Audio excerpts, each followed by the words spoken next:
If what Adam was saying is true, this idea that these millennials are disillusioned by Wall Street because of the financial crisis, the recession, why doesn't that include PE? Why wouldn't they be turned off by PE as they would be turned off by working at an investment bank for 2 years?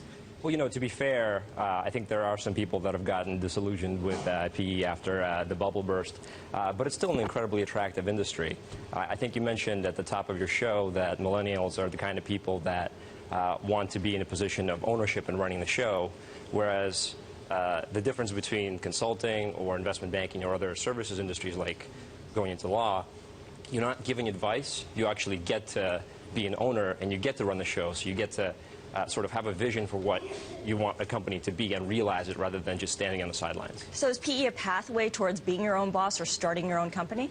Well, it certainly could be if you eventually get to a position where you can run your own fund. But even if you never become one of those sort of bigwigs, you still have a lot of influence over what happens at a company because you do represent the people that have the ownership position. Well, is there also a breakdown here of traditional investment banking? In other words, I started my career in 1988. I go to Merrill Lynch, right? But that's, and you stay there a long time, but that's no longer the way it works, right? I mean, you know, Dodd-Frank is squeezing the investment banks. Is the opportunity now at the small private places?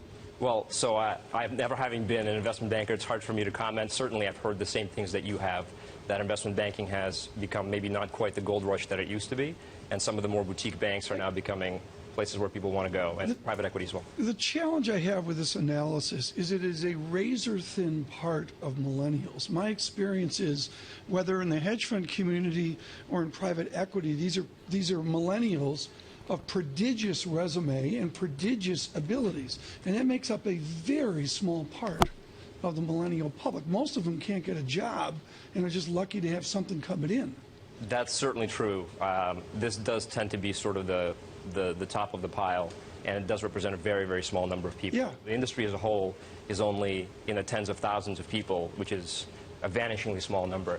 It just happens to be one of those industries that people really aspire to. So even though there's very few people in it, for every person in it, there's 10 that are sort of dreaming about being in it one day.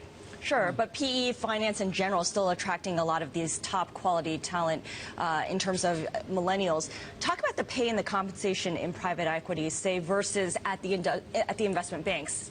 Well, you know, the numbers are out there, and quite frankly, I'm maybe not the world's greatest authority on this, even though I've seen the numbers. But the firsthand. regulators aren't scrutinizing their pay the way that they are at the big investment banks. They're certainly not. And yes, you know, the pay at investment banks is very good, and the pay on the buy side, hedge funds and private equity, is very, very good. Some people, including myself, might even say sort of absurdly good.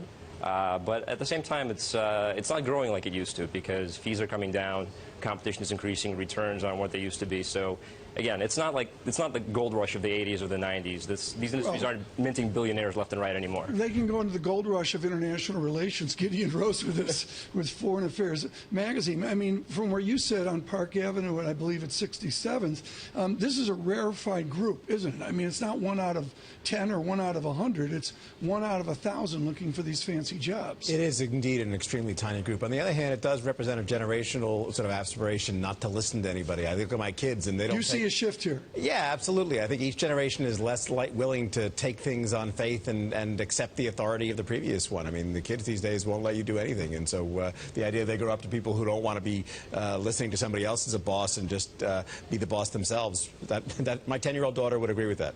All right. Well, Dan Shaner, for those who want to be their own bosses but are in private equity in the meantime, what would you say is the most important advice to give these young people who are entering private equity? Who are entering it now? Well, you know, listen, the most important thing is just to do well in your job. It's a very demanding job. It takes a lot of work and dedication.